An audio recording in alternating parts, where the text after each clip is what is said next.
In the know, nonstop Vikings talk. It's Purple Daily on Score North and ScoreNorth.com. Purple Daily, presented by Surly Brewing Company. I don't take them that seriously at all. I really don't. I love it. This is one of, 3 or 4 games of the schedule that should be an absolute gimme. I know the Vikings are still favored, and they're on the road, and I put them write that down that they'd win by 10. Yeah, I expect the Vikings to win by 10 in this game. I like Joe Burrow's future. I think he's going to be a damn good quarterback when it's all said and done, when he hangs it up. But right now, the Bengals are an absolute mess. Vikings are going to feast on Cincinnati. No, I do not take the Bengals seriously at all. Well, that's a kiss of death if I've ever heard one right there. You can send all, if the Vikings lose this game, you can just clip that, put it out on the internet right there. That's dgoff@scorenorth.com if you want to send some angry emails that he jinxed the Vikings. Declan? What do you have to say for yourself as we start Vikings Vent Line, the most fan-friendly show in all of Minnesota sports? I was wrong, and, starting this Viking season off in the perfect way possible. Me making an absolute atrocious call, and they almost pull it off, and then they tease you back, and then it doesn't matter. I might be famous for all the wrong reasons, which is exactly how I thought I'd be famous. So, yeah, I'm an idiot. I'm an idiot. Jeb, before we introduce everything, is there anything you'd like to say to young Declan for his presumption there? There's a lot I got to say. Okay. But let's go ahead and say hi to people so we can all vent our disgust at what just happened. Okay. Phil Mackey, Judd Zulgad, executive producer Declan Goff. This is Vikings Vent Line, the most fan-friendly interactive show in Minnesota sports. Purple Daily, as always, is presented by Surly Brewing Company. And for those of you watching us on the Purple Daily YouTube channel with a TCL TV, we appreciate it because TCL is one of the top entertainment companies, electronic brands in the world. They've got a new lineup of award-winning TVs delivering the most entertainment with stunning resolution at an affordable cost. Enjoy more of the things you love with TCL. If you want to join the show, VikingsVentline@gmail.com. Just send us an email. We've got a lineup of people. We're going to bring fans into the show. But let's start.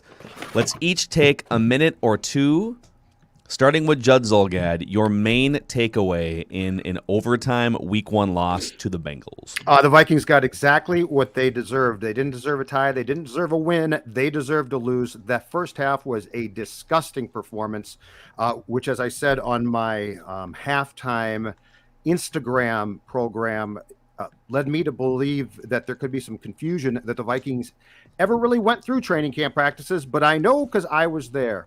When you have a false start before your first play of the damn season, I don't care if there's fans in the stands, there's not, I don't care.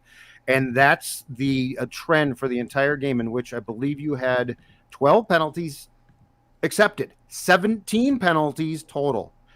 This was awful. This is the no excuses tour. Well, there's no excuses at all for the entire performance of this team. I don't care if you pick on Kirk, Zimmer, this defense that I thought was going to be markedly improved, especially against the run.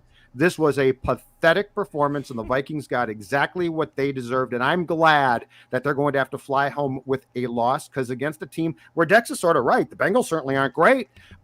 They put on a performance that blame everybody. If you defend anybody off of this crap, I don't know what you are watching. By the way, we'll take your comments. If you're watching us on the Purple Daily YouTube channel, we'll pull your comments. In addition to pulling you guys just into the show with us, we'll put your comments on the screen as well. So be sure to make your opinions and thoughts heard. So I have 2 main takeaways. One of them is actually a positive. Greg Joseph is the most clutch best kicker in Vikings history. Give that man a long-term contract extension. But my real main takeaway is that, there's going to be a lot of people that look at the stats, right? Oh, they threw for 300 yards, and they drove down, and they tied the game at the end of the fourth quarter. But ultimately, this offensive game plan or blueprint or whatever it may be, the offensive strategy that the Vikings have right now,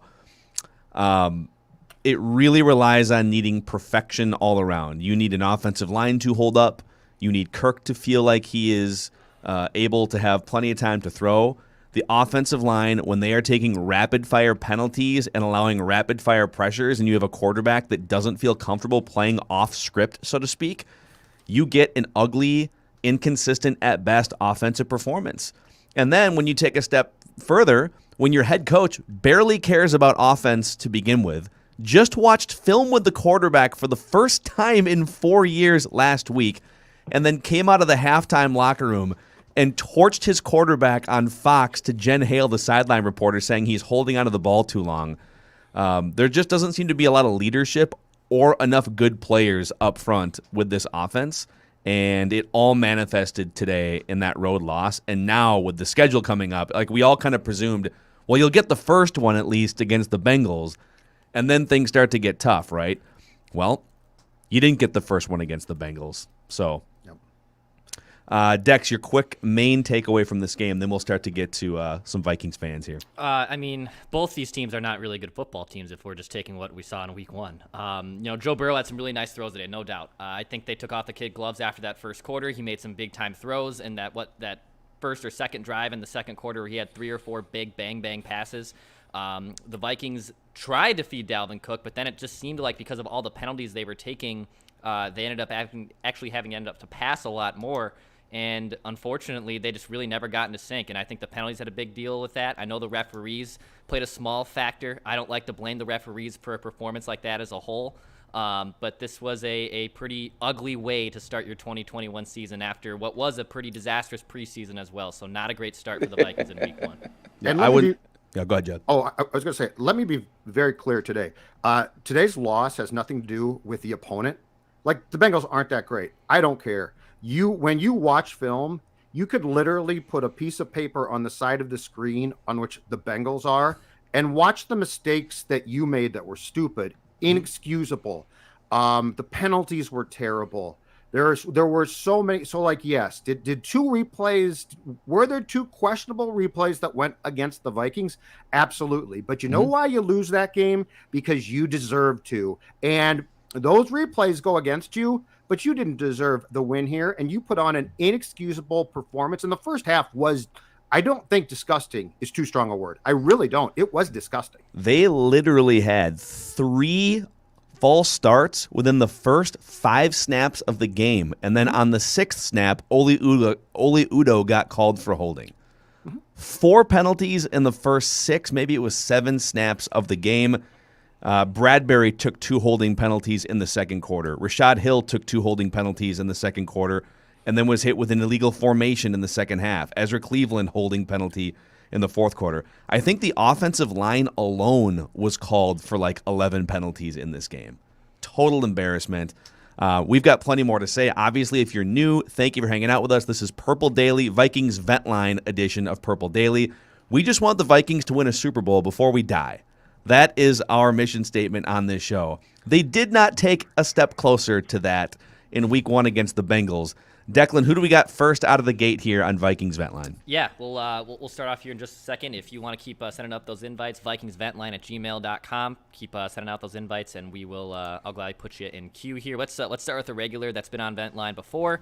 Let's go to our guy Okuni. Okuni, what's up, dude? What's up, Okuni?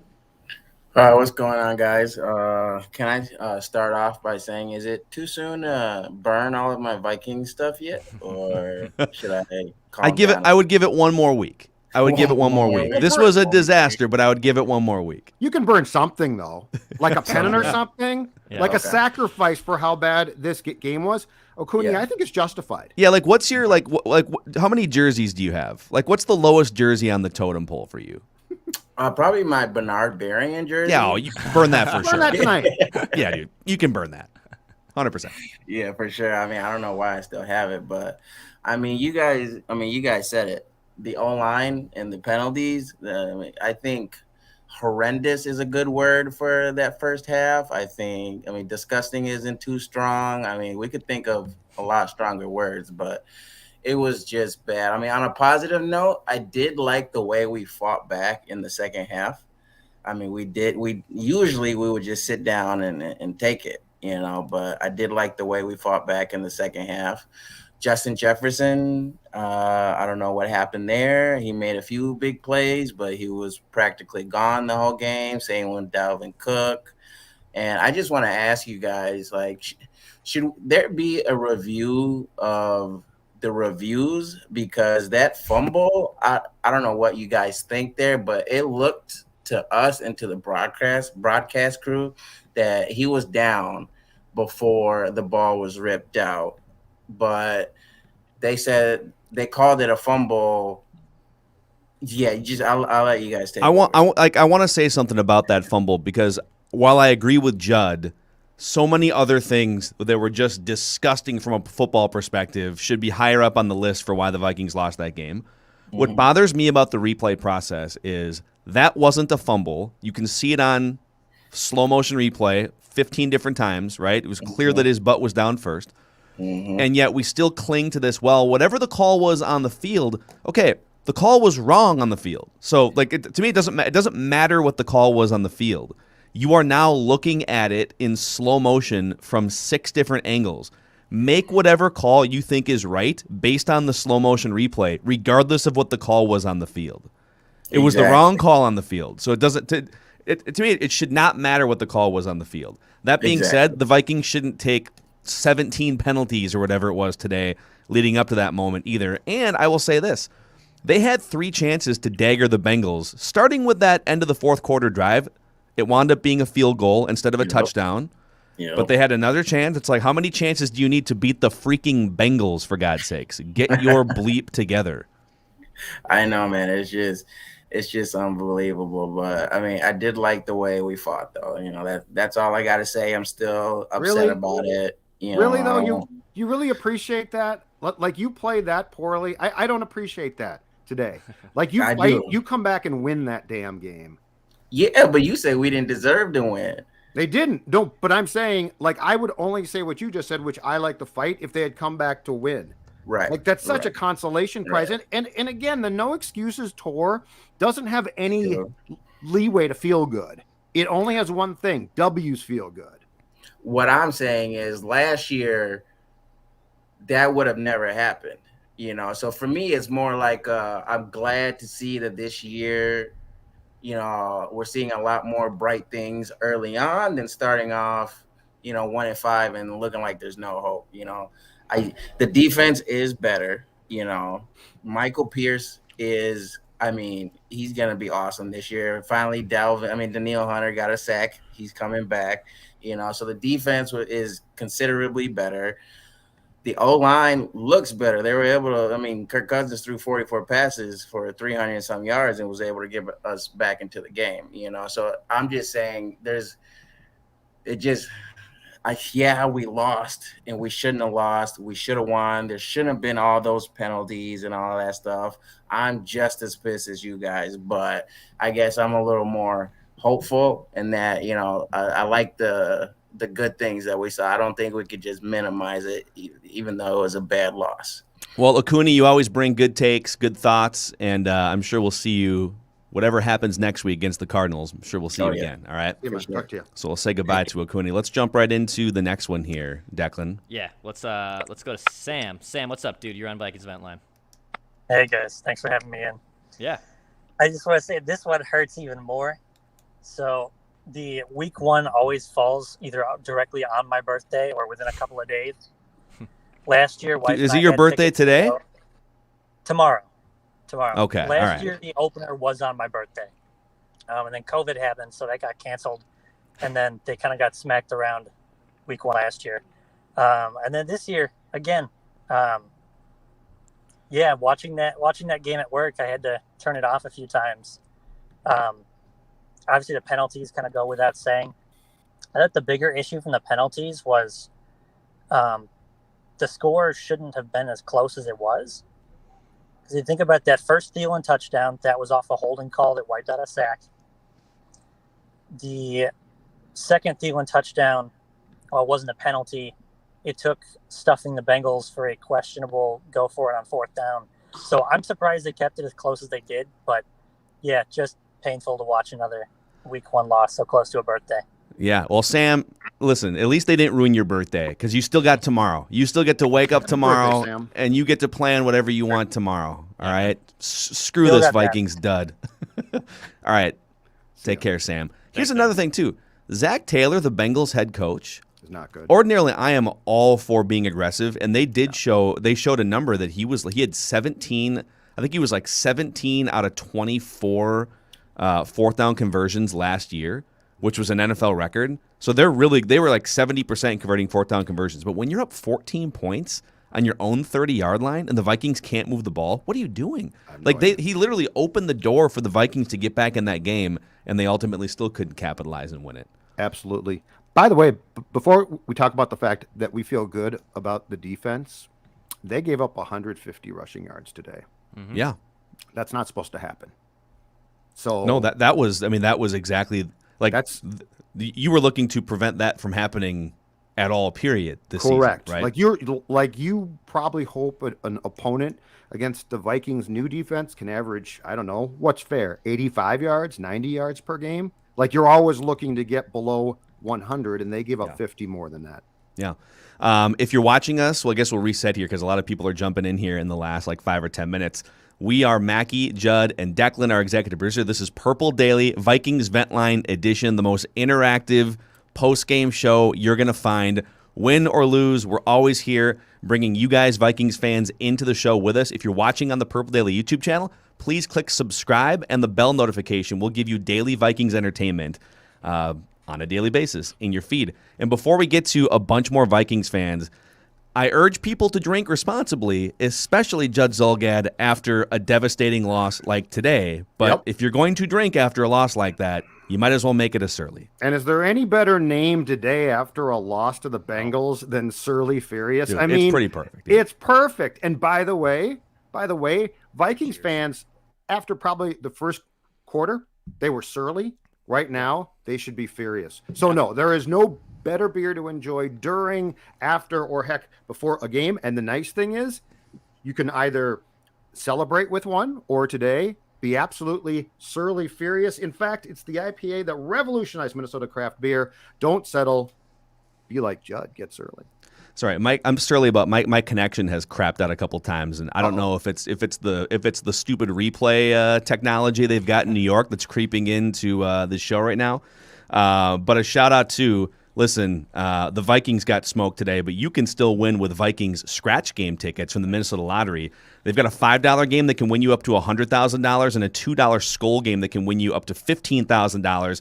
Thanks to the Minnesota Lottery and these Vikings scratch game tickets for helping to power Vikings Vent Line this season. Just say I'm into Vikings scratch games from the Minnesota Lottery. Must be 18 or older to play. All right, who's next on Vikings Vent Line, as Bill Goldberg would say? Well, let's go to Bill. Bill, you're on Well, Vikings. there it is. How All you right. doing? Right on. What's up, gentlemen? How you doing? Good. How are you? Well, we're a little surly. Yeah. I'm not surly, but I'm joining in there.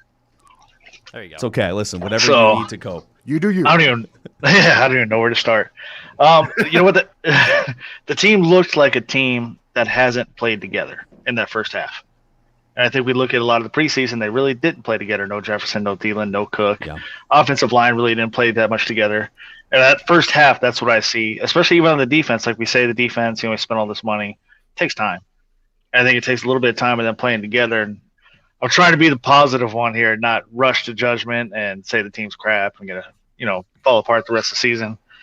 Because there are always positives out of it, too. Kirk, give the guy a little credit. He did bring him down twice there at the end, to get the win. Cook, non-fumble. But my biggest positive was the offense. And I think the offense was completely different today than I've seen it in the past. I saw more four-wide today than I've seen in this team probably since '98. Yeah, I mean, KJ Osborne was excellent today. I mean, we will, by the way, when the Vikings lose on Mondays, we do our pie chart of blame on the show, and then we force ourselves to also talk about silver linings, which will be Judd's absolute bane tomorrow. But one of the silver linings in this game was KJ Osborne was legitimately really good and viable as a third wide receiver. But it's so hard. Like, it's so hard after that game for me to even like think about silver linings, because it's like, why did you lose to the Bengals? Why did you get flagged 4 times on your first 6 plays? You practiced this offseason, didn't you? Right. Well, the crowd noise, being though. CJ Ham. But you can't, and you can't sit if you are the Vikings. You can't sit your starters, and I get why you did, but then come out like this and be like, "Oh, it's going to take some time." 2021. Let's be very clear again. You don't have time. Like, you don't, like, today was not they're getting in sync game. Today was a hit the ground running and begin to position yourself for a playoff berth and a playoff run. So, like, I don't want to hear, well, they didn't play guys. If you felt that this team was going to come out offensively and look like it did today, then you've got to play guys more in the exhibition games, which I'm not a fan of. But there's no, like, there's nothing that makes me feel good about, well, Clint, next game he's going to learn. There's not time to learn. Learning comes from a team that is building, not a team. I don't think there was I didn't actually see a problem with Clint today. I liked the play calling today. I thought it was the most aggressive they've been. They only ran on 1 second and long. Yeah, but 1 second and long. I feel like, so there's play calling, which is sort of one bin, but then I think where I agree with Judd on this is, when you are that unorganized from a communication standpoint in the first half of the game, that's on Clint, that's on Mike. I tweeted about this. Like, where is the offensive leadership here? Why is every offensive lineman taking multiple penalties? Why are you unable to even get a snap off in the first 15 or 20 minutes without somebody jumping? Where's all the cohesiveness? Well, it's not. It's not coming from Mike Zimmer, because he outsources offense. And listen, to me, the jury is still out on Clint Kubiak. What I worry about is, okay, he's got this job sooner than he would have because his dad is Gary Kubiak. And 5 years ago, that dude was the wide receivers coach at Kansas University. So there are questions here, and I don't know if he answered many of them today, I guess. I agree. I'm not saying I agree with everything. I'm saying is that's what the team looked like to me. And maybe they should have played him more in the preseason. Maybe there should have been different practices, something else done to get them ready for today, because they were not ready that first half. And the other frustrating thing is this. You're right. We as Vikings followers see 4 wide, and it's like we look at the part, we're like, oh my God, 4 wide, 4. But that ball's got to be driven down the field. It's got to be out. Like it's not good enough to be like, they went 4 wide. That looked like fun. You have to pay that off. And there's no time here for, well, next game we're going to. Yeah. You need to do that today. The most disappointing thing that I saw today was, if you watch replays and you go through it, the wide receivers were not open. They weren't getting open. There was no separation. I got a thought on that. They didn't talk about it, but here's the thing. This is the National Football League. Hold on, say that one more time. This is the National Football League. Football. And Daryl Johnston liked to say, look at these replays. The guys aren't open. We do realize, and Royce's talked about this for a long time, and he's right. In this league, guys aren't open. They're not open. The anticipation of the throw that Kirk has to make is incredibly difficult, but it has to be done. So like they show these replays, and like, the receivers are all covered. Of course they are. That's why Kirk has to put the ball where the receiver is going, not where the receiver is. And Kirk had about 4 or 5 passes today that were an affront to his position if he's going to be in a top 10 of quarterback discussion. He did, but if you watch the plays, what I'm saying is, obviously they're not always going to be open. You got to get some kind of separation, or you just got to put it in a spot where they can get it. There was at some points where the receivers would run the route and stop and just wait for the ball instead of moving around, keep going like they always do, like they did last year. Jefferson and Thielen are very good at that, and they didn't do that today. That's all. Absolutely. That's my take. Absolutely. Bill, thanks for coming on the event line, man. We appreciate it. Awesome. Phil's having a little bit of connection problems, so we're going to let him reset as he gets back in the room here. We'll keep rolling here, Jugs. We have a full room. My email might be full by the end of the evening, so we'll keep it going. Let's go to our guy Ben in Florida. Ben, how are you, buddy? Come on.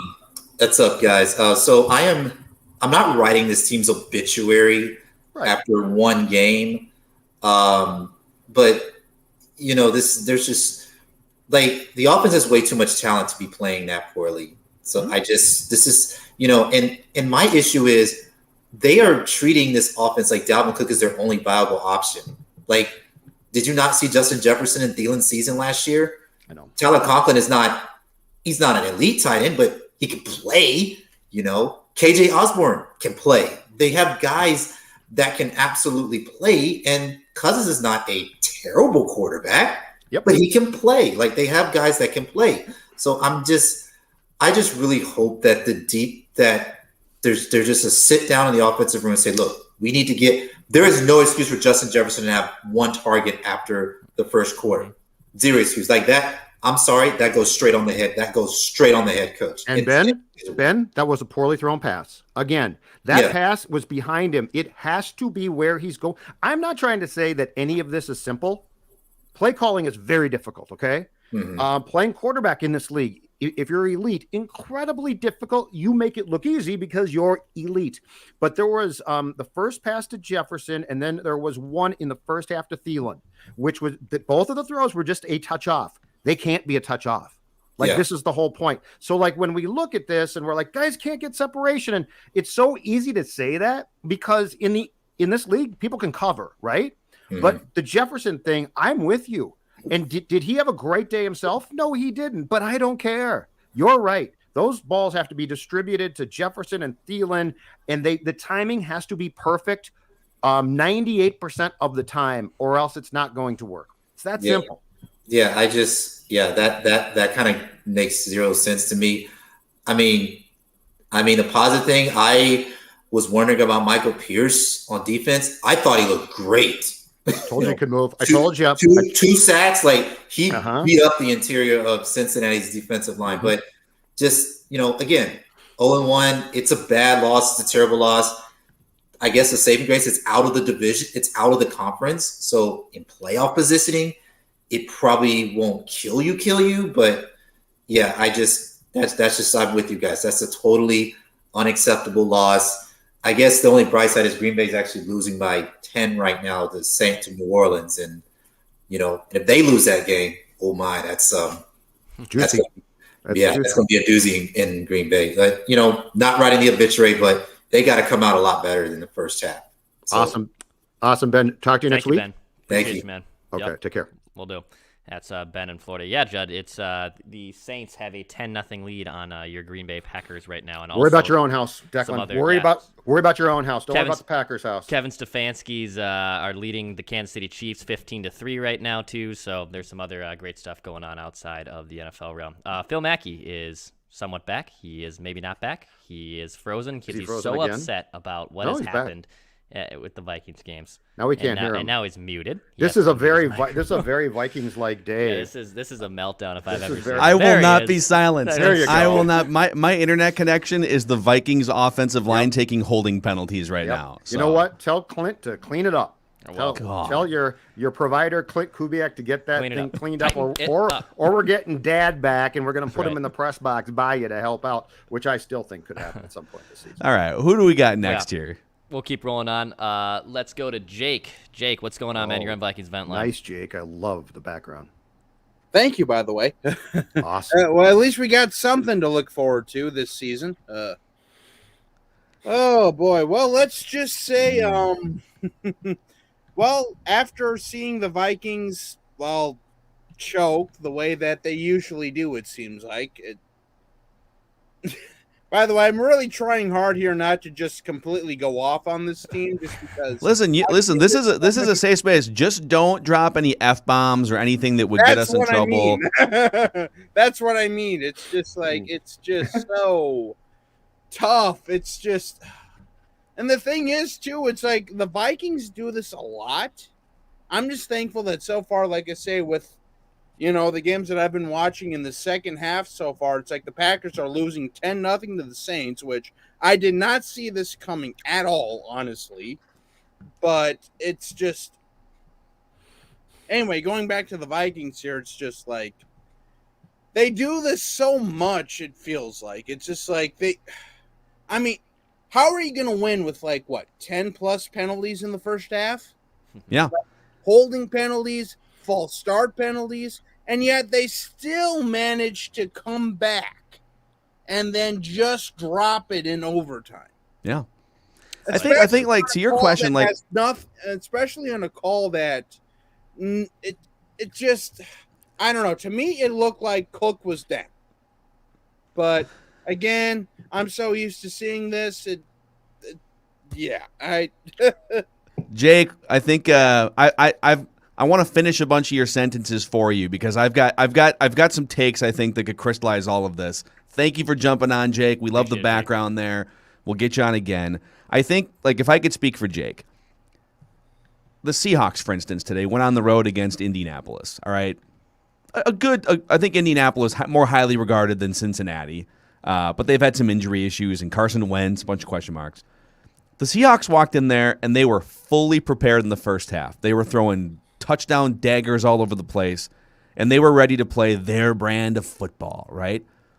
The Vikings come out after 8 months of an offseason and practicing and scheming, presumably, and in the first half in particular looked like, I don't even know if these guys have played together before. Like, has Kirk Cousins ever lined up behind Garrett Bradbury before? Have they ever talked about what the snap count is before? Has Adam Thielen ever run that route before? Thrown it behind him a couple times in the first half? It's like you would literally think that it's a bunch of guys playing football together for the first time on offense, watching the Vikings say, why can't they come out and just look cohesive how they want to? Mm-hmm. Why do they get penalized that many times? Why it doesn't make sense. Now, could they bounce back and beat the Cardinals next week? Sure. Week 1's weird in the NFL, especially when you don't really play much in the preseason. But it is frustrating when you watch some of these other teams go out and just play. They're playing the football that they wanted to play to start the season. The Vikings are as far away from that as you can possibly be. Yeah. Well, and it's so frustrating because they flat out, as cliche as this might be, beat themselves. Like the Bengals did not beat them. No. They beat themselves. They set themselves up to fail, and they did. Although I will say Joe Burrow deserves credit. That dude's a badass quarterback, and he's getting better. But I mean, they basically slowed down their entire game plan after he got up and his knee was hurt a little bit, at least. If you have the revamped defense that you're supposed to, and your offense is still going to click like a team that was, don't forget, you guys, 4th in total offense in 2020 and 11th in points, and they in no way to me look like that. So I struggle with anything less than being at least close to excellence on a weekly basis from a team where the head coach and GM are on the hot seat, and quite frankly, the quarterback is too. And I will go back to anyone who defends Kirk. Go back and watch the missed passes to Jefferson and Thielen early on, and there are 4 or 5 of these. The ball needs to be where they're going, not where they've been. So the whole thing about they're covered, you can't. I mean, how is he supposed to? Though that's why he gets paid. Like, this league's really tough. And that's why he gets paid. So Jefferson and Thielen in the first half catch those passes in stride because the offensive line's not great. But guess what? Kirk's supposed to be. So you can't miss on passes. What is the point of paying a quarterback? And people are what I'm about to say, I know that people are going to take it as there's Mackey blaming Kirk again. This isn't about blame. This is about talking about the components of a football team. Okay. Mm-hmm. What's the point in paying a quarterback the second most money in the NFL if he doesn't fix the things that are going wrong, right? If he isn't able to rise up and say, all right, wow, offensive line, you guys are a train wreck. Defense, wow, you're giving up 150 rushing yards, but we're still in this game, and I'm not just going to lead us to the edge of field goal range and tie this thing. I'm going to dagger the opponent. I'm going to rise above the bad things that are happening, and I'm going to dagger the opponent. Right. He doesn't do that very often. And then my question off of that point is also, where's the play calling to allow it to happen? Like, how do you not go down and hit Justin Jefferson on a deep pass? I think the Vikings might have thrown, am I right on this? It felt like there were 2, maybe 3 balls that truly went down the field. A lot of underneath. That last drive, how do you not say, 18, here's the deal. You're really, really good. And I'm not going to go with the safe pass to Thielen. And if you got to hold in a couple guys to block more, that's okay. You do. But, I mean, this is your team. And that's on everybody. But you can't afford to miss passes that can be significant gains when you already are saying our offensive line is sketchy here. Yeah. Can't. Well, you said Mike Zimmer's on the hot seat. When I see a coach on the hot seat, I think, boy, that guy needs a pair of Chill Boys. The most comfortable underwear on the planet. I've got a pair of Athletic Comfort Fit Me right too. now. Just rocking them. Declan's got them on. Same ones. Yeah, I got mine on. Very Chillboys.com. Bamboo fabric, by the way, revolutionizing the underwear game. So at Chillboys, they're passionate about one thing, your comfort. Get yours. It's a Minnesota-based company, but get yours at chillboys.com. Literally will change your life. It's amazing. All right, who's next on Vikings Vent Line? Yeah, we'll keep rolling on here. Let's go to a guy who emailed me earlier today or DM'd me, football coach in South Dakota. Let's go to Coach Becker. Coach, hey guys, what's up, Coach Becker? Not much. How are you guys today? Good, man. How are you? Oh, not bad. That was an abysmal performance that I watched today. You know, not trying to get too emotional, but you know, if you guys actually go back and watch that Dalvin Cook fumble, Garrett Bradbury is getting forklifted by a linebacker. So I mean, seriously, like, Yep. Dude. It's just, I mean, there was that narrative early in the year that the media went with that said, hey, you know, if he's got two better guys on his left and his right, I mean, you have to block the guy in front of you. He either has a 0 or a 1 over him all the time, and he cannot block the guy in front of him. And, you know, I didn't see much help from the left guard, from the right guard today. They didn't look any better. I'm sick of talking about it, you know. Dude, Garrett Bradbury, was a first-round pick. I think he was one of the older players, if not the oldest player in that draft class as well. And he was the most NFL-ready offensive lineman, right? And, you know, Pro Football Focus tracks every intricacy of offensive line play, and they have him as the worst pass-blocking center the last 2 years in the NFL. I mean, this is it, dude. If you and you're talking about a run play where he's also getting pushed around by a linebacker. Right. It's just, you know, and part of it, I think, is, you know, he gets even a little bit too much credit on like his PFF run grade because he sometimes just gets in the way of people, and it looks good, but getting in the way of someone is not blocking someone. You know, part of that is that outside zone scheme where, hey, I'm taking 2 steps and I'm just getting in front of and getting in somebody's way. Yeah, you're setting a screen sometimes if you're the center. Right, exactly. And that's not blocking somebody. And, you know, when you get exposed like that, week in and week out, I just don't see how your technique is going to get better, you know, especially when your morale is probably in the tank too, you know. Yeah. Coach Becker bringing the football. Yeah, and there was, I think it was in the first quarter where Bradbury literally got walked back into Kirk. So he again helped sack Kirk, but he wasn't like it was not a bang bang play. You could count the steps as he's going backwards and backwards and backwards and backwards. Now it would help if Kirk said, "I'm in trouble. I'm going to throw the ball away here," but Kirk doesn't do that. But yeah, it's maddening. And the other thing that we assumed and sort of didn't work out great today, I'll be curious to see what his PFF grade is Ezra Cleveland's going to be great at left guard. Well, hold on. He was a left tackle that moved to right guard, that moved to left guard. This might be a work in progress too. Right. So like there were a lot of fan and media that this is on us. There were a lot of assumptions made that are dangerous to make because when you start to play the games, they can be wrong. But Bradbury, to me, make or break season. Like, dude, you either prove that you can block this year, pass protect, or you're a complete bust. You're just gone. Right. And like when you don't have the depth, you know, confidence in your depth behind him, it doesn't make you feel any better as a coach. And you kind of get into that spot where it's like, well, if he doesn't perform, I don't know what we're going to do, you know? Yeah. But, Coach you know, Becker, play calling too. Go ahead. No, go ahead. You finish. Go ahead. You finish now. No, and yeah, the play calling thing is, you know, it's exactly what I expected from him today.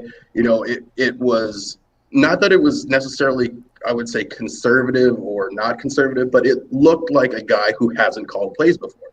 And if I'm the D coordinator, I am absolutely smelling that blood in the water. And, you know, experience is a huge thing. And when you're trying to get the running game going and you're also trying to get Kirk in a rhythm, it can get tough because if you try to get Dalvin in his rhythm, then Kirk's, you know, obviously not throwing the ball, getting the rhythm that he needs to be. It can be very challenging. And, you know, I've defended people like even John DeFilippo, you know, where he got torched on, you know, his play calling, and it's a very hard thing to do, you know, especially with the quarterback we have, the offensive line we have, and when we have an all-pro running back, you know. Yeah.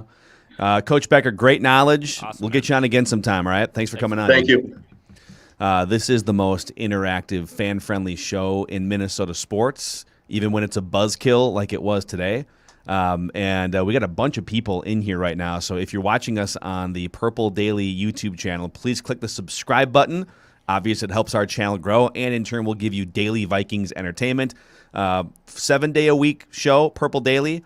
The Sunday episodes are Vikings Ventline. We've also added Purple After Dark with Realistic Randy on Tuesdays.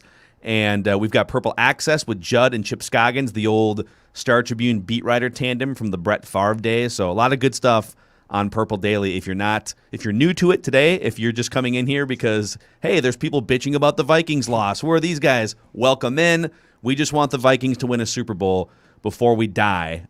Is Evan up next here, Yeah, Dex? he is up next. All right, let's bring Evan into Vikings Ventline. Evan, what's up, dude? How are you? What's up, fellas? How you doing?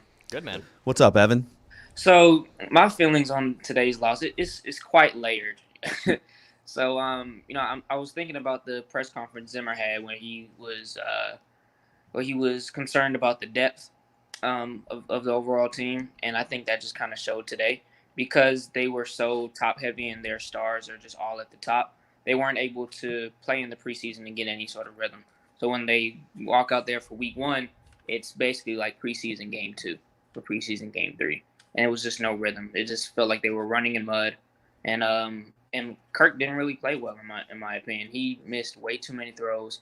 I think it was a crossing route late in the third quarter to Jefferson. Well, it was a step behind him. And Jefferson's body language right after the pass breakup was he looked fed up and he looked extremely frustrated. So yeah, true. I mean, as much as I want to be optimistic, because I'm watching the Browns and the Chiefs game right now, and both offenses look well in sync, like well-oiled machines. And I want to be optimistic for this season, but this really just looks like a 500 team, if that. Well, it can't be 500 anymore with 17 games. Well, actually, they almost tied today, so it is mathematically possible. It is possible, but yeah, this just looks like a fringe playoff team, if that, and somebody that's going to get knocked down in the first round. I mean, I don't see us really hanging with Arizona this next week because they just dropped 4 passing touchdowns on Tennessee. And Chandler Jones had 5 sacks today. I guess he's going to get paid. But yeah. Oh my God! And even if we put him on Brian O'Neill's side, do we really want to trust Rashard Hill with J.J. Watt on the other side? Can I answer that? No. Yeah. So yeah, it's just I hate looking around the other division and say, oh well, they might lose. I don't want to be a 9-8, 10-7 division winner. I want to be somebody who wins 12, 13 games and actually has a shot in the playoffs. I don't want to crawl into a division championship. Yeah. Evan, thanks for coming on, man. Thanks, Evan. Appreciate you being part of Vikings Ventline. Yeah, I think, there's 2 ways to look at this. There's, well, yeah, but if you do this and this and just bounce back, you can, make a push for the playoffs. And I think where my mind has been at all offseason is I'm not really interested in 9-8. Like I would almost rather them just go like 5-12 or something and just do a reset in different areas. Yep. 9-8, I'm so sick of 9 wins and 10 wins. If you're not good enough to be 12, 13, 14, then it's going to be the same old story. And maybe I'm just, I don't know, maybe I'm being too pessimistic there. But it's hard to see a path after today's game to them all of a sudden being a dominant force in the NFC, but just based off all the chaos we saw. So I'd like to address quickly the issue of depth that was brought up, because this is really interesting. The issue of depth and where the Vikings are at. Now, Bashaud Breeland didn't have a great day. It was very up and down. But he clearly, on the Jamar Chase touchdown, hurt his shoulder. He had hold of Chase for a split second, and I think it ripped his shoulder partially out. So he was hurt for a while and came back. But when he was out, they had to play Chris Boyd. Chris Boyd is a special teamer. He is not a cornerback who should play any substantial time. He is probably right around the Marcus Sherrills type of thing, who can't return punts. But Cam Dantzler, your 3rd-round pick in 2020, was inactive today because he's so far down the list of available cornerbacks they feel comfortable using. Think about that for a second. So Jeff Gladney, because of his off-the-field issues, 1st-round pick 2020, has been cut. And you can applaud that because Jeff Gladney is accused of doing something awful. But he's gone now, and Cam Dantzler had such a bad training camp that he was inactive today going into year 2, and he started 10 of the 11 games in which he played in last year. This is where the drafting becomes a problem. The fact that Chris Boyd, who I think is a late-round draft pick, is up and is the next man up if Breland goes out, and that you can't even play Cam Dantzler. Right. So when we talk about depth, this is a massive problem, and this goes on Spielman and Zimmer, not just Mike. It goes on Rick Spielman and his drafting too. But that's a first-hand look at what the problem of missing on a high draft pick is. Yeah. Who's up next here, Dex, on Vikings Vent Line? Yeah, let's go to Eldon. Eldon, what's up, buddy? You're on Vikings Vent Line. How are you? Well, I'm really, really annoyed that I broke off unpacking to watch this Vikings game. But I did. And, we put Kirk on blast. And I don't agree with the receivers not being open. You just throw the ball and give them a chance. That's what made Keenum so good. He's just trusting his wideouts. Somebody who needs to be put on blast, though, is Mike Zimmer. Zimmer going out there at halftime and saying the offensive struggles are on Kirk holding the ball. Yeah, that's a problem. The offensive line's a problem, but there were penalties that were just undisciplined.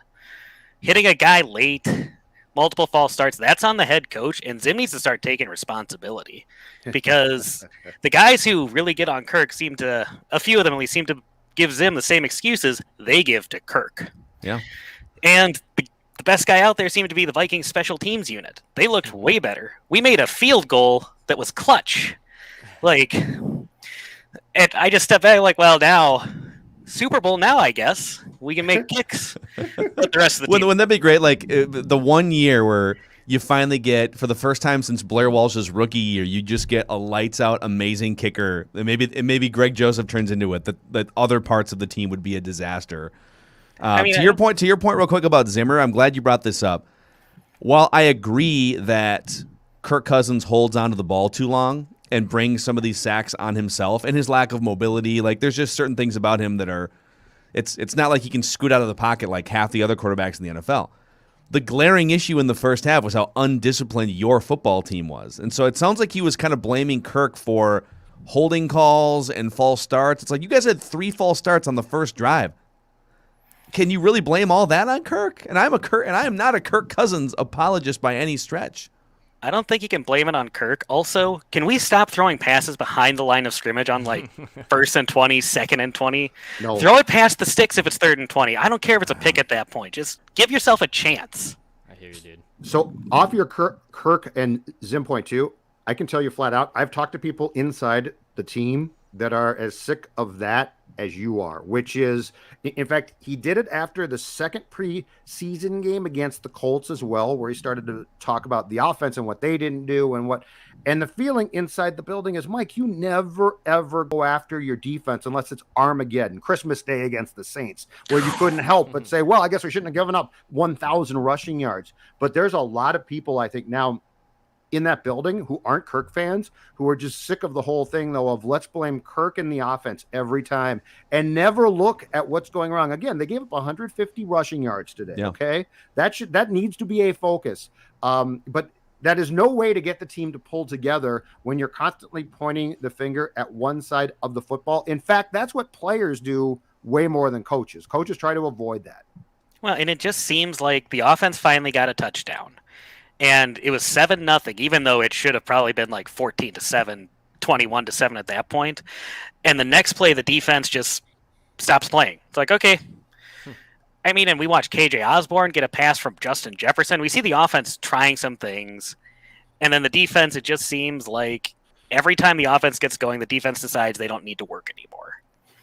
And can we just pull it together?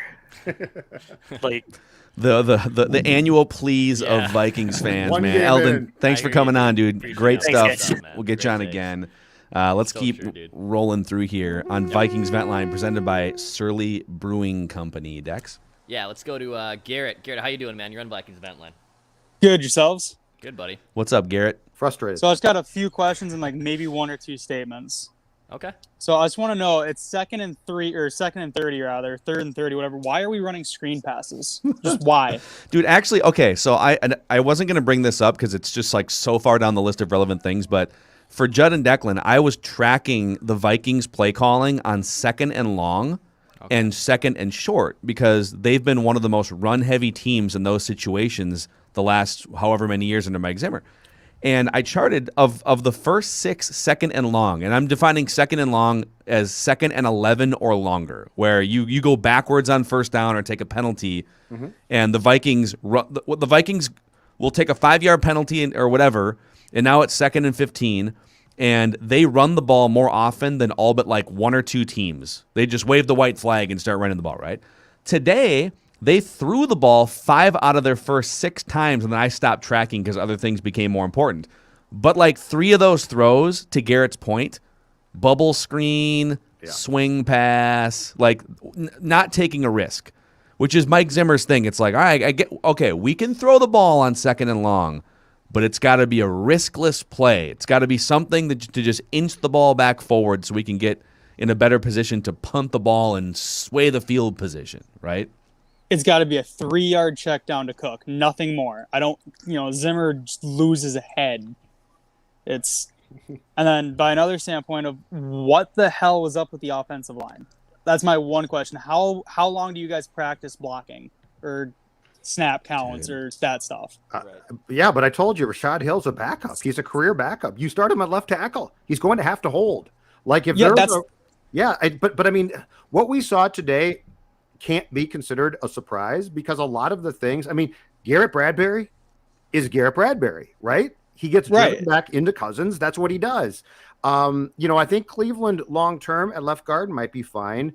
Udo, we can't pass judgment on. And for the most part, he didn't have a great day, but I like O'Neal. But you have a left tackle who's a career backup who shouldn't be playing left tackle. And you have a center who, as the previous person said, is basically nose up, he's head on, and he gets pushed around like I would.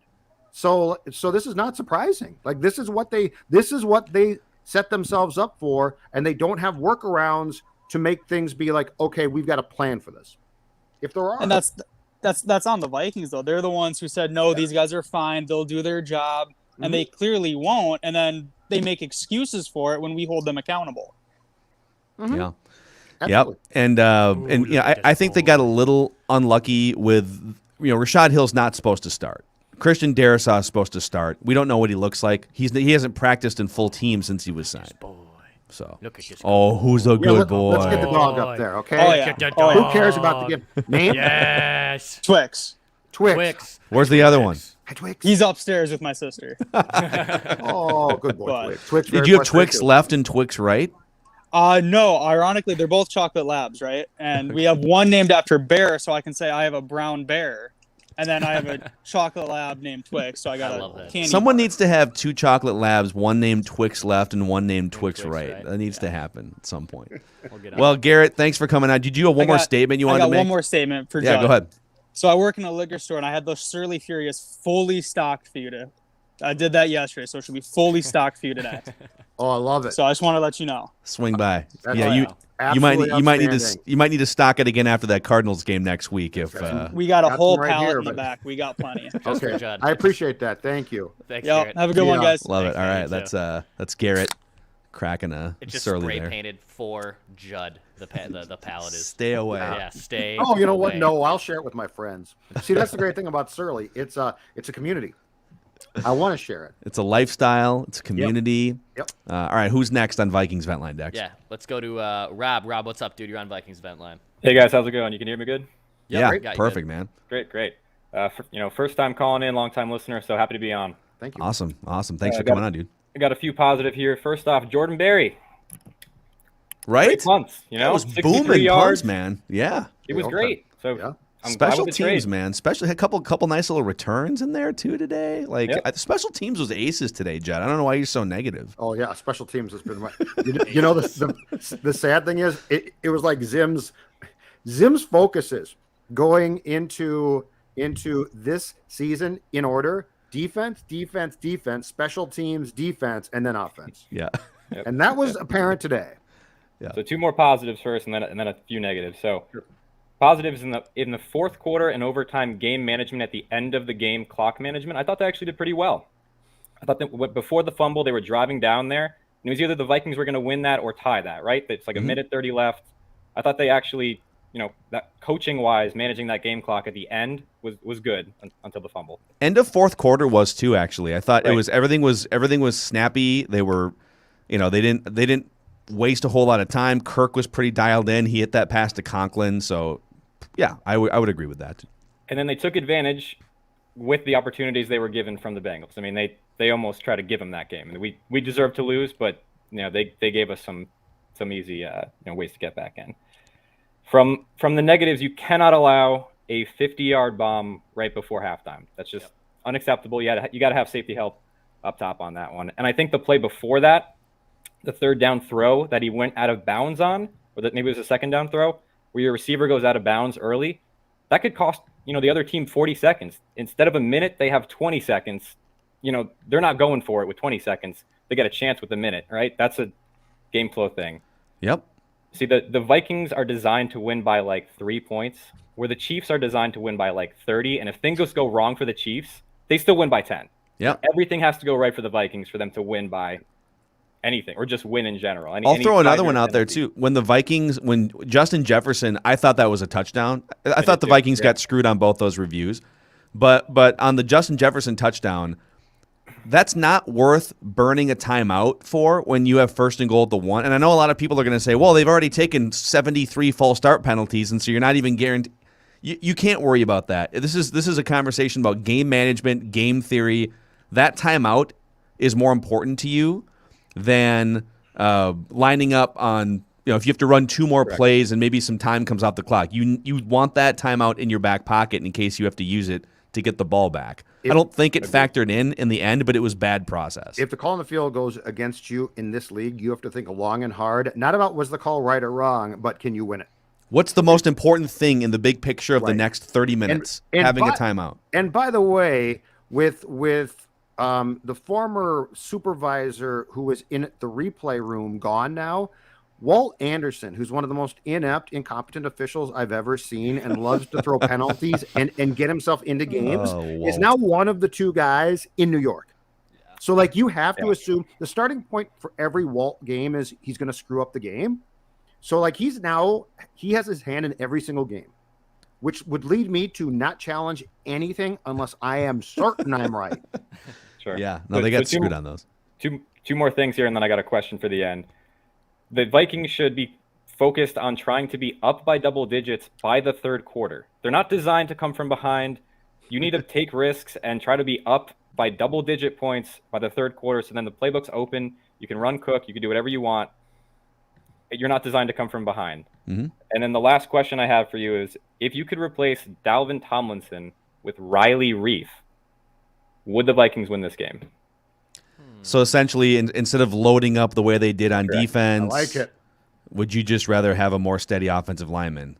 Well, Rashad Hill took 3 really bad penalties and got pushed around. Right. I think you do, because I don't know if Dalvin. I mean, Michael Pierce flashed. I don't know that Dalvin Tomlinson was a huge factor in this game today. So I think the answer is probably yes. The question is this too, though. Why, when it became clear that Christian Darrisaw was going to have a second procedure and has not yet practiced in a full practice, why did you not go and try and find somebody else who was out there to play left tackle? Why were you Rashad Hill's a backup? Like Russell, like Okung or Russell someone. Okung or somebody who's played left tackle. I'm not saying he'd be great, but what I am saying is the Vikings seem to have this hubris that drives me crazy. A year ago it was, we'll start all rookie corners, young cornerbacks will be fine. And then they're like, oh my God, they weren't fine. When I can tell you what the end result is going to be, you're in trouble. Like when I'm telling you, Rashad Hill should never start, and you're like, no, he can start. You don't understand football. It's like, no, that's the problem. It's a common sense thing. It's not a football thing. Yeah. I mean, do we expect the offensive line to be great today? I didn't. No. Yeah. Just competent. Yes. But yeah, I don't think it has to be great for them to do well offensively. It has to just be average to competent. It just has to not be a disaster. And to his credit, it was a disaster. When Kirk was making immediate first or second reads, and was being decisive, they were moving the ball great. Mm-hmm. It's when he's to his third or fourth read, just throw it away at that point. You're going to take a sack. Right. Yep. Rob, thanks for jumping on, man. We appreciate it. Bringing the insight, some good questions. This is Vikings Vent Line. Thanks to those of you hanging out with us here after just a total buzzkill loss. The Packers are down 17-3 at halftime to the Saints, and Jameis Winston is carving the Packers right now. He's got 2 touchdown passes. Sean Payton, if Sean Payton can unlock Jameis, Canton, here he comes. Okay. I think he's already in Canton. Well, I think Sean Payton's already. But I mean, in I might carry him there. Yeah. All right, let's get to our guy Chancey in Fargo here. One of our favorite friends of Vikings Vent Line. One of the OGs. What's up, Chancey? Are you a state trooper now? You look like a state trooper with those I'm not shades. Not driving the car, guys. We were at a Viking sports bar, Hibbing, Minnesota. Palmer's, very fun, and I was a little nervous, so I told my wife here she needed to drive. So I'm in the passenger seat, being safe. Right? Love it. So our connection, you're coming in fine, but there's a little bit of a delay. So I'm going to tee you up. You say what you have to say, and then we'll stay out of your way. So fire away. All right. First thing, over under next week. Vikings penalties or Mike Zimmer's jean waistband? What do you got, higher or lower? Dude. Second, I would say that it was really. He has really put on some weight, by the way. Like, I don't know what happened to Zim, but he's been hitting the McDonald's or the Budweiser Diesel or whatever he's been doing. Anyway, second thing that I was thinking about earlier today is just it wouldn't be that bad to lose these games to a team you should beat or you think you're going to be in the schedule if you knew you were going to steal one back. And this team never seems to steal one back, right? Like, I'm talking historically. We never win a game, a big primetime game where we're the underdog. And that's why these hurt so bad. I just want a game like okay, we lost the Bengals, but we'll probably beat the Packers in Lambeau. Nope, that's not going to happen, right? Like, you always know that, like, when the Vikings schedule comes out, you have to mark down the sure wins and the sure losses, and you're at, like, 8-8, and you're hoping you win one more. It's painful that it has to be that way, and that's a frustrating part. And the third thing I'll say to you guys up, right, is that all off season, right? So Mike Zimmer adds all these weapons. He's got Patrick Peterson and all these guys, these new players. I wanted a turnover or two. I was not happy with what I saw. Yeah, I don't think the D was terrible. But there were no turnovers. There were no gimmicks. There were no creative blitzes that I saw. There was nothing out of the ordinary. You got 9 months to plan, and that's what I saw. I thought it was vanilla out of Zimmer, like on defense, and I felt like there should have been more. So, yeah. Next time I call you guys, different location. Hey, I'm gonna do one of these times too. I want to get on and do your predictions, your Wednesday predictions. Absolutely. I didn't realize you have to go on the Score North app to do it, right? So I've been listening to you guys on iHeart or just on the apps there, but I'm gonna get back into Score North on the app channel so I can get on there and do some predictions with you. But anyway, thanks guys. Look forward to another good fun season. That's Chancey in Fargo. He famously lit an actual dumpster fire at one point last year when the Vikings were 1-5. So maybe that'll happen again, I guess. We can look forward to that if they start 1-5 again. Chancey lighting dumpster fires. If they start 1-5 again and don't tank, I am going to lose it. You'll be lighting dumpster fires. I will be. With No, I'm serious because that's the one thing. Last year you could have just tanked it and gotten the higher draft pick. You could have Justin Fields right now, and you didn't. You bounce back. Could have had him anyways. Spunky team. But I'm saying you could have been in a position just to draft him outright. If they go down that path again and they're like, we're gonna find a way to rally, bleep that. Let's go to another regular guest of ours here too on Vikings Vent Line. Let's go to our guy Paulford Skull, who has rocking his cowboy hat. We got a new stash there. There he is, dude. Whoa, what is happening, dude? What is happening? I love that, dude. That's a great look for you right now. Clint that is Eastwood, working. Chuck Norris. I don't know who you are, Paulford. That is a Chuck Norris right there. Yeah. And we got the puppies with us. All right. Oh, look at the puppers. This is great. I'm in heaven. Hey, let's talk about some positives before we get to the negatives, can we? Let's brighten the mood here. I like it. Yeah, the positives, and a few folks have named it already, but the kickers, they did good today.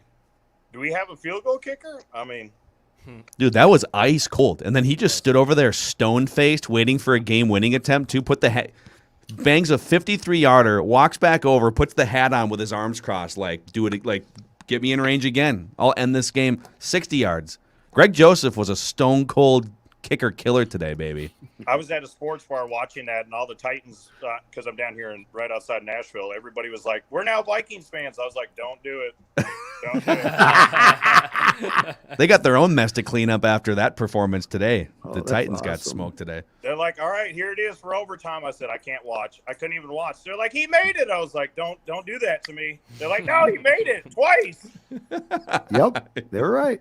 Hey, and that punter we just signed, 2-3 weeks ago, he was clutch. We got us a punter too. Special teams. I mean, they were the winners today.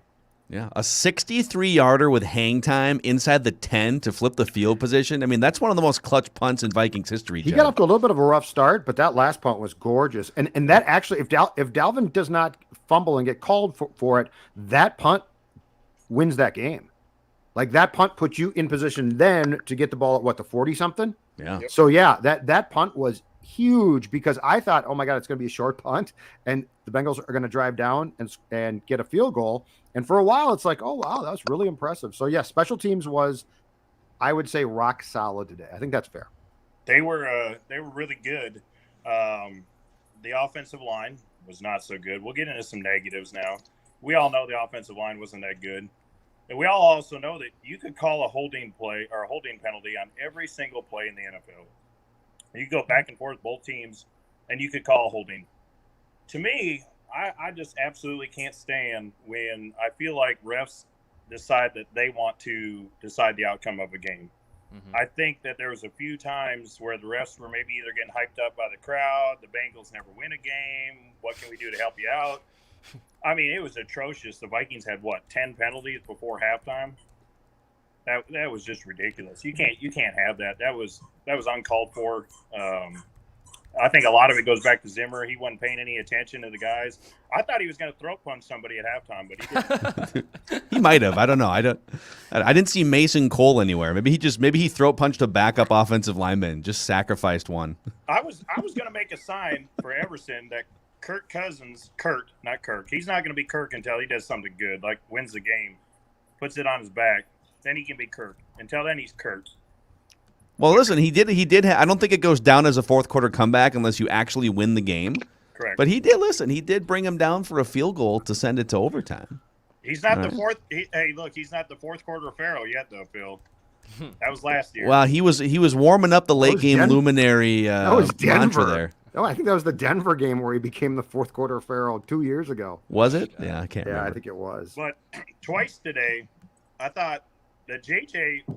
Why did they call him down? I don't get that. I thought it was the right call to challenge that because super weird. Well, part of it is when you get the Chris Myers crew, it means you only get like a camera and a half. You know, that's the thing. Like, yeah, we're going to give you Chris Myers and whoever the random former players that he's working with this year. It happens to be Moose Johnson has fallen down the Fox ladder from like second in line 15 years ago, and now they're like, you're with Chris Myers and just a couple other randoms. And you'll get 3 black and white cameras, and maybe we'll have some sort of roaming camera. So the only angle they had, I think, was a camera in the back of the end zone. They didn't have one like on the goal line. There's no pylon camera for a game this low on the Fox totem pole. Yeah, you don't get it. His butt never touched, and his knees never touched. Mm-hmm. Ball across, look good.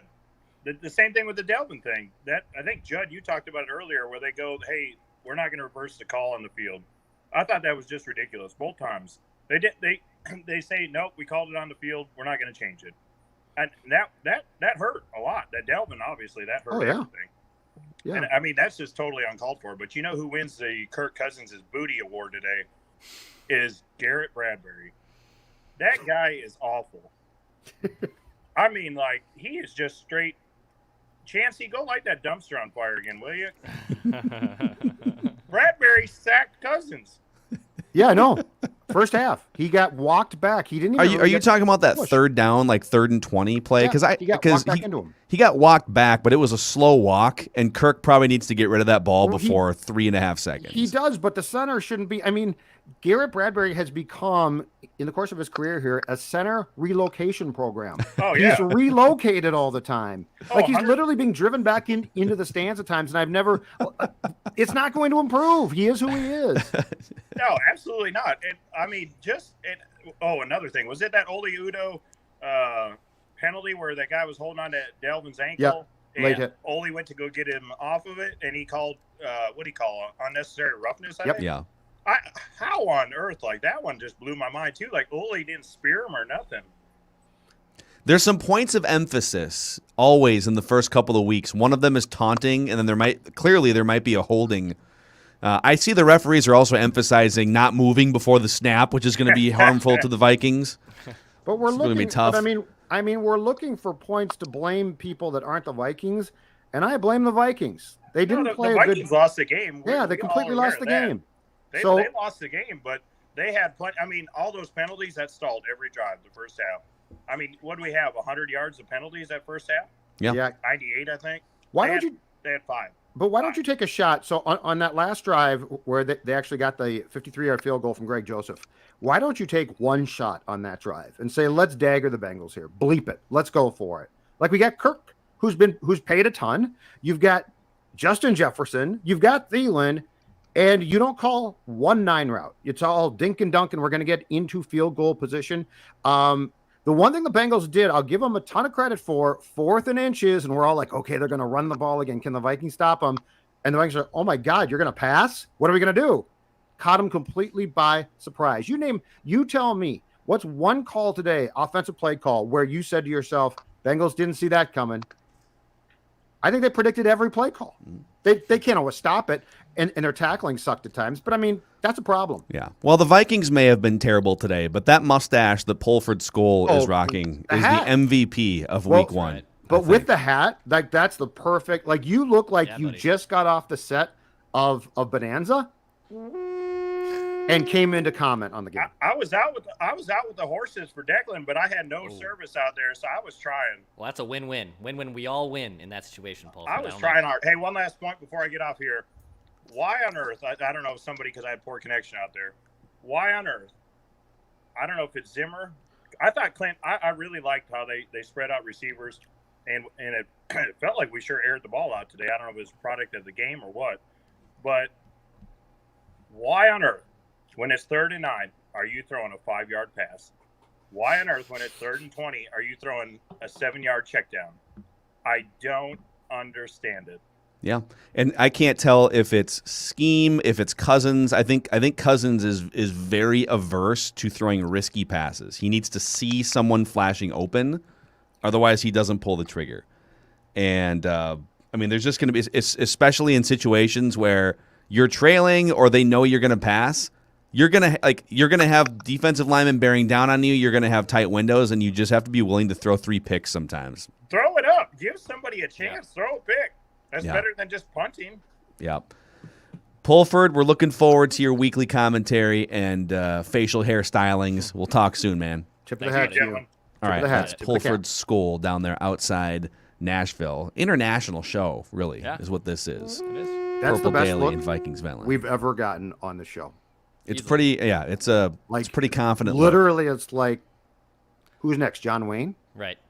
John Wayne's next? I mean, I'm pretty good looking, but that's tough to beat. Lorne Green or Pulford Skull. If I'm Pulford, I'm probably going to want some insurance on that stash. Just make sure that, I'm make sure that I'm protected. All right. Federated Insurance doesn't provide mustache insurance, but they provide insurance, risk management tools, resources, and people that can help make sure that your business is covered, that you sleep better at night as a business owner. Find out more about how Federated can help your business keep not only your business protected, but your employees at federatedinsurance.com. And remember, at Federated, it's our business to protect yours. All right, Dex, let's get to the next Vikings fan here. Yeah, let's go to Chase. Chase, what's up, dude? How are you? What's up, Chase? Hey, guys. So we got to take a step back. We got to be as objective as possible here and realize what's gone on since 2014. Okay. I'm going to take a very hot take that's not very popular with a lot of Vikings fans. But before I say that, I'm a diehard Vikings fan.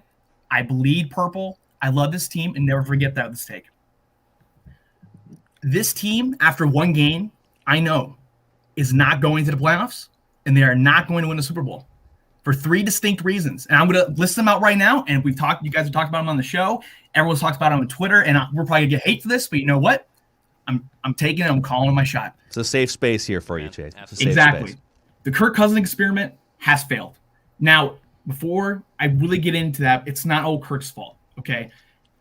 There's a lot of bad luck that's been happening, a lot of failures with offensive line draft picks, even offensive line signings, different types of play systems that haven't worked for Kirk. Obviously, Zimmer not getting in and talking with Kirk, right? And then also Spielman not doing his job with the draft picks. I mean, that's also the biggest one, too. The second part is cohesion. You know, whatever stance you have in this vaccine thing, it's put a huge divide in this team. And the leader, the quarterback, the most important position in all of sports, can't seem to rally his team together. And look, there's obviously, you know, Dalvin Cook, Adam Thielen, et cetera. It's not all just Kirk. It's the entire team here. Okay, so I want to say that as well. And then third, there's a feeling that I'm not getting from this team. You know, I was lucky enough to work the Super Bowl when I was here in Minneapolis, but I was also lucky enough to see that first game when Sam Bradford started against the Saints. Adrian Peterson came back. There was a buzz in the building. And even with Sam Bradford, we won that game. It was like, wow, they took it to the Saints. Fast start. Way to go. And you had that weird feeling that Case came in and you were a little worried about it, and then he took off from there.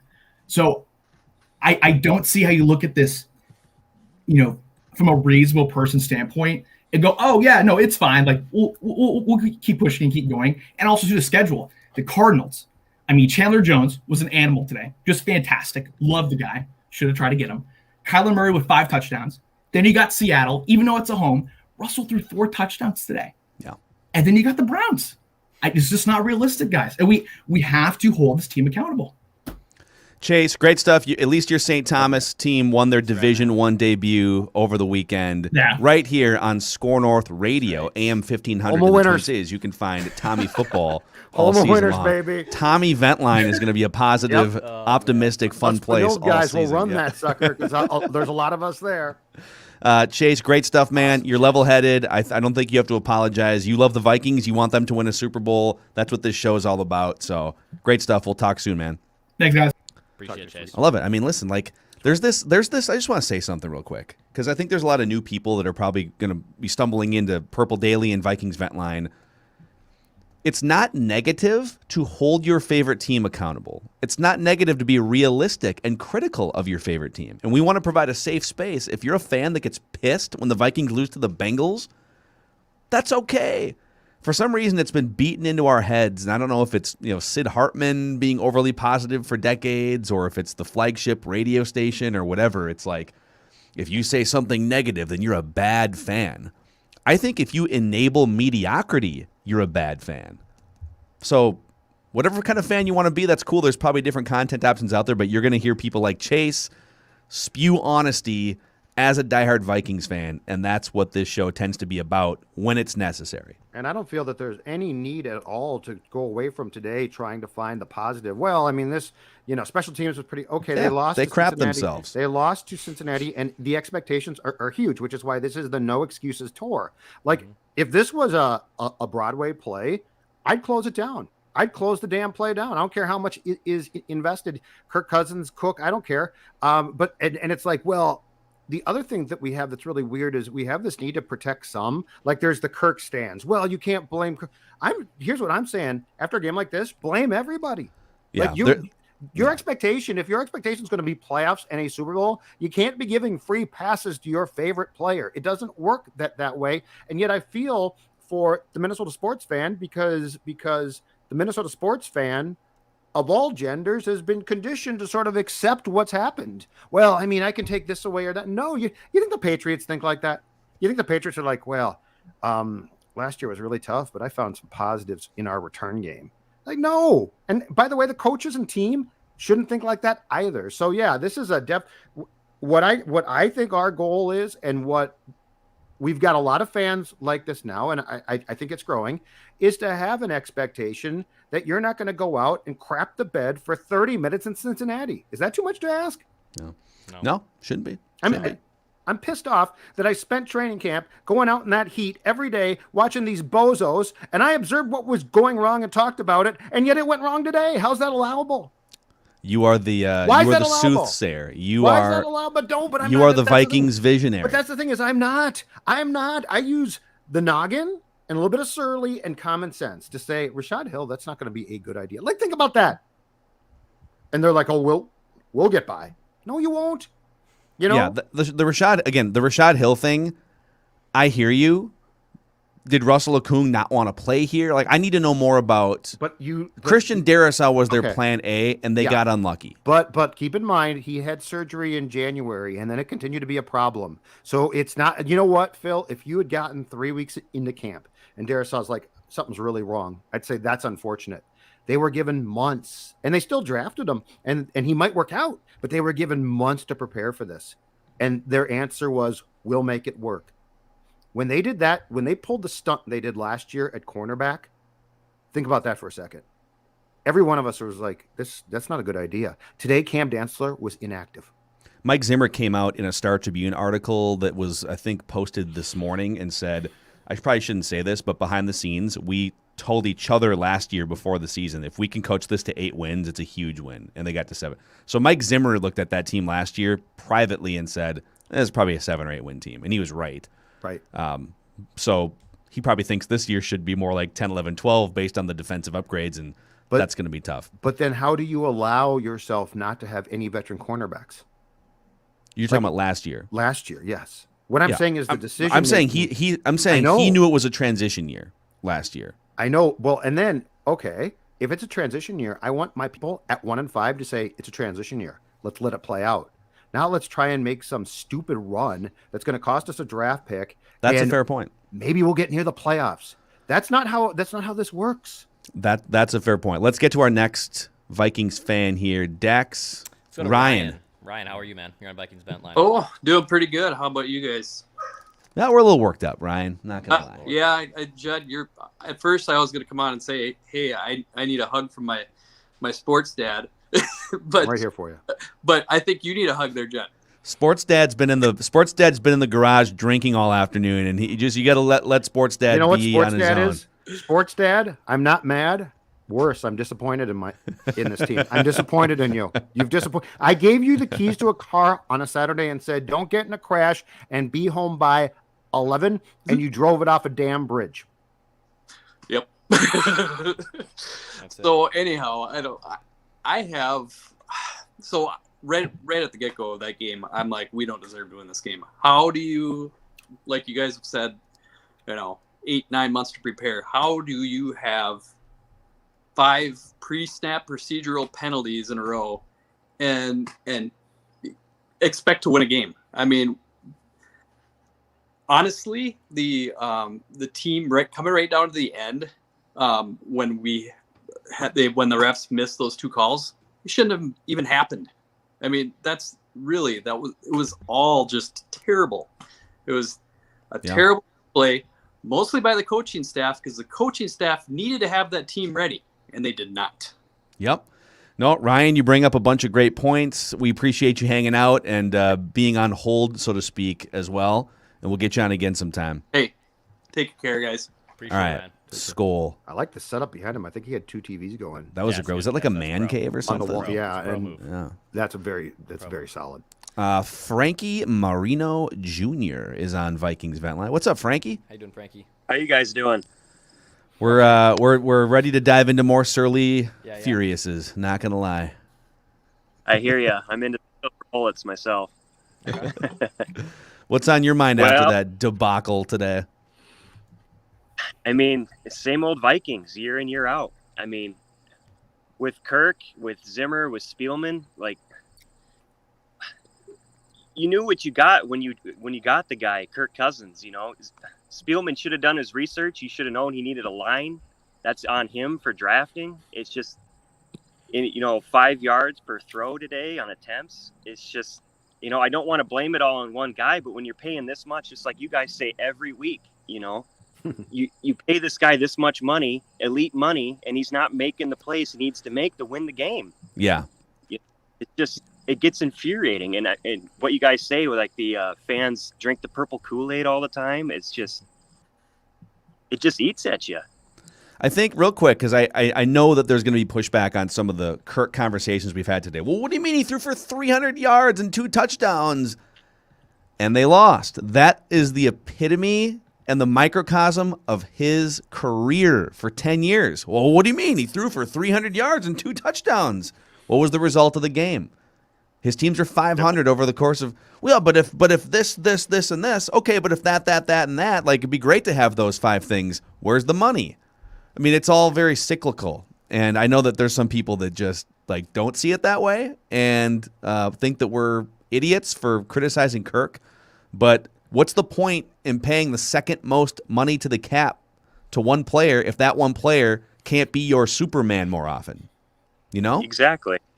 You say like no quarterback has won a Super Bowl making 12% more than the salary cap. Like, what's Kirk's next year? Closer to 20? I believe it's 20. Yeah, maybe even higher than 20. Yeah. You see Brady gets all these rings because he takes a pay cut every year and he gets the guys who he wants. Yeah. It's just when are we going to have that winning mentality? When are we going to go out there and say we're going to shove it down their throats? Instead of this dink and dunk and conservative offense, it's just sickening.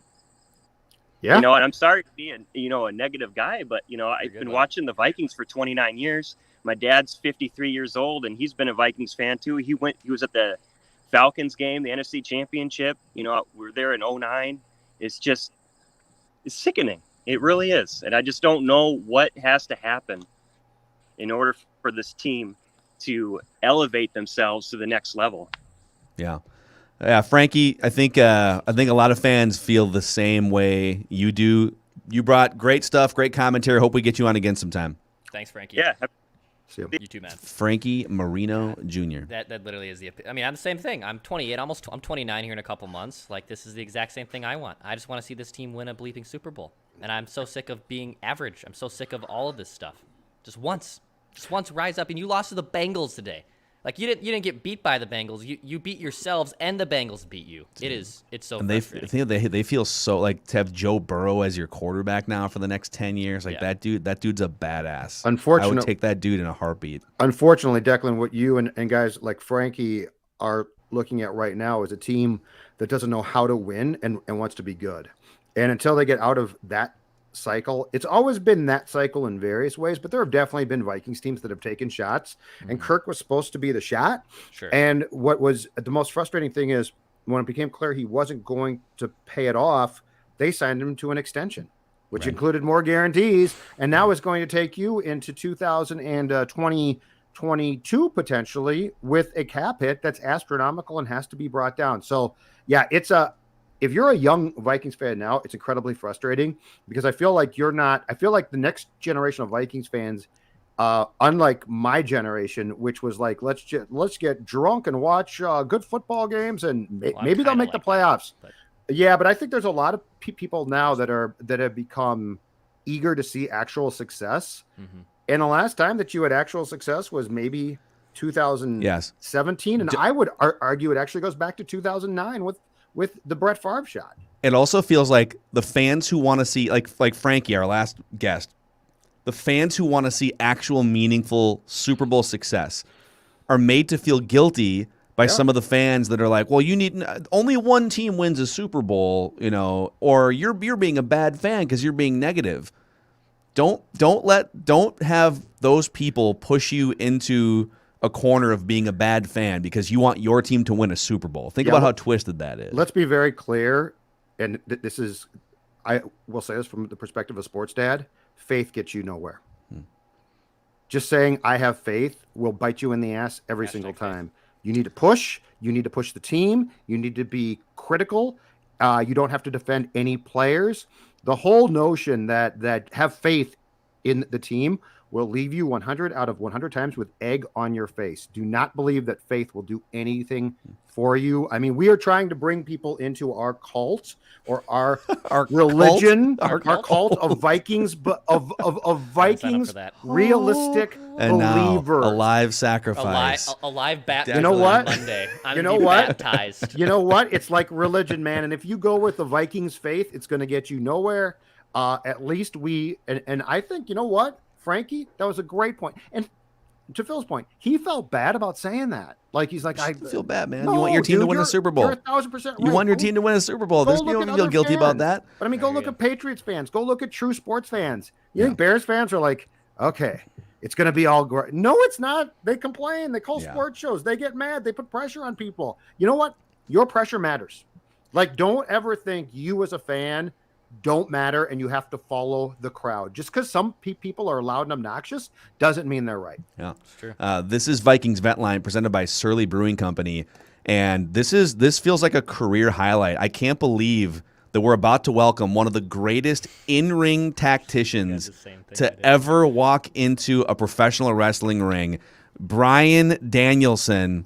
Nope, sorry. Bryan Daniels. It's Bryan Daniels. I'm sorry. I thought you were the professional wrestler Bryan Danielson for a second. We are still excited to have you on, though, Bryan Daniels, and we love your name. That is great. I've actually Googled my name before, and the wrestler always comes up. Yeah, he does. For some reason, I don't know. Yes. Grow that beard out just a little bit more, and you might be able to pass out for it. For sure. Yeah. No, honestly, it's great to be on. This is my first time. I've listened to you guys for a long time too, so but I just got a couple things. I'll hit you with the first time skull horn there, Brian. Welcome to the show. Awesome. No, I just got a couple things, a couple good, couple bad. I was gonna say the fourth and four that I think was in the third quarter, that was ballsy. For Zimmer to be, instead of conservative, he was kind of aggressive in that situation. That was kind of a good sign that I saw. Also, I think Kirk should not be in shotgun. I think he should be doing a lot more play action. That was the flip problem. That's DiFilippo got fired in part because of what you just said, which is Kirk in shotgun without that causes some real problems. You're right. Exactly. Yeah, I think Kirk. He can do his thing in shotgun, I believe, a few times, but he should be in play action. That's where he does best. Not good, but best. That's what he does his best stuff. I also think Bradbury, he's kind of had his last chance. I'm not going to call it right now, but if he's still playing like he has been, like today, mid-season, I think he's got his last chance. Yeah. But also, I think Jefferson had a couple bad balls by Kirk. That one play, he could have been led by the ball instead of had to be turned around by that one ball. But I guess that's pretty much it. Great stuff. No, thanks for being a first time, long time, and we'll get you on again sometime. All right, Brian? Oh, yeah, sounds good. All right, that is a first time appearance from Brian on Vetline. And I think we got one more left here. We got one more left, and if we're going to keep the wrestling parallels going, we got a nice little tag team action here, little tag team champions, I think, and Christian and Caleb on the same call. What's up, boys? How are you? Hey, how's it going? Good, man. All right, what did you guys think of that amazing performance by the Vikings today? Yeah, well, I'll go first. I only have two things. I'm glad that the game's not still going on after the first couple drives with all those penalties every 2 seconds. I was like, this is going to go till 5 o'clock. It did anyway. Secondly, Judd has talked about this a lot, but I think we might have the new Joe West crew for NFL refs, because these guys just need to call it on the field. Call it a touchdown with Jefferson. Let the replay decide. Yes. Has to challenge, loses the timeout. Same at the end. You cannot tell me you see that the ball comes out and clearly is recovered. Just let the replay do the job. Don't try to play the hero ref thing. So, amen. Just annoying, but go ahead. No. we live 3 hours away, and every single game that we've watched together in our friendship, the Vikings have won every single game until today. And I didn't think the Bengals would be the bear to break the bone. But, oh man. I'm looking at the schedule now, and if you can't beat the Bengals, you got the Cardinals, Seahawks, Browns, the Panthers can surprise you Thursday night. How the Cowboys look. I don't really see. If they're playing like even half of what they played like today, I don't think this team is anywhere close to 5-6 wins. And I might be real damper mood or whatever, but the only good things that I saw today was the punt. I never knew that I got used to terrible punts from Britain, but I love the highlight of the game was just a booming 63-yard punt. Yeah, We're all like, yes, punting amazing. and the one kick, and that's it. Also, did you see what happened with? Did Zimmer say he didn't call timeout, or what happened with that? I didn't see the post game.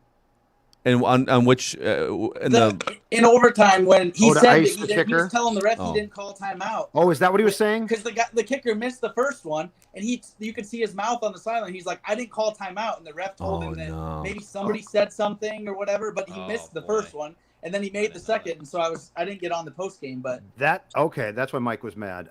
Because he was pissed, upset, but I didn't know why. He's talking. I think he's talking right now. I see Cronin and some other beat writers are tweeting, but they're. I want to hear what he has to say about that. Well, perhaps somebody did.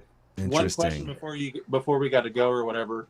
If we play anywhere like we play today throughout the year, is there a chance that Zimmer gets fired before the season's over?